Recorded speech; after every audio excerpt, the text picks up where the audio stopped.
It was a rainy and foggy night. Alara and her father were driving their old car along a winding road through a dense forest.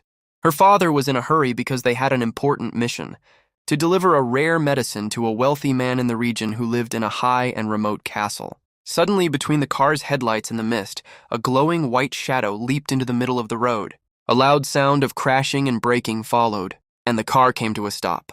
When Alara and her father climbed out in fear, they saw an unbelievable sight. They had struck a unicorn that radiated a silvery light. The animal was unconscious, but the spiraled horn on its forehead still glowed with a faint blue light. When Alara fearfully touched the horn, all the small wounds on her hand and the exhaustion of the journey vanished like magic. They realized that this creature possessed the power of healing, so they decided to take it to the castle to save the wealthy man. Inside the high castle, an old man named Baron was waiting for them. He had dedicated his entire life to finding this horse, because a rare disease had turned his body as dry as wood. When Baron's hand touched the unicorn's horn, a miracle occurred. Color returned to his face, and after 20 years, he was able to stand on his feet. But here, the true face of Baron was revealed. Instead of gratitude, Baron ordered his guards to put the horse into a steel cage.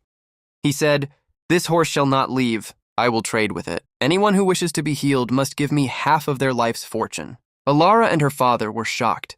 They believed they were saving humanity, but they had created a monster instead. At midnight, while Baron was busy planning to collect imaginary wealth, Alara and her father silently slipped into the hall. As Alara opened the cage, Baron appeared with a pistol and shouted, "It belongs to me!"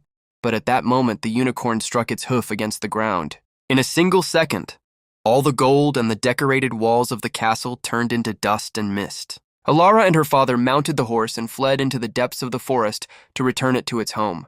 Baron remained in the middle of his ruined castle. He now had a healthy body, but he sat alone and impoverished amidst the rubble, because magic never stays for a greedy heart.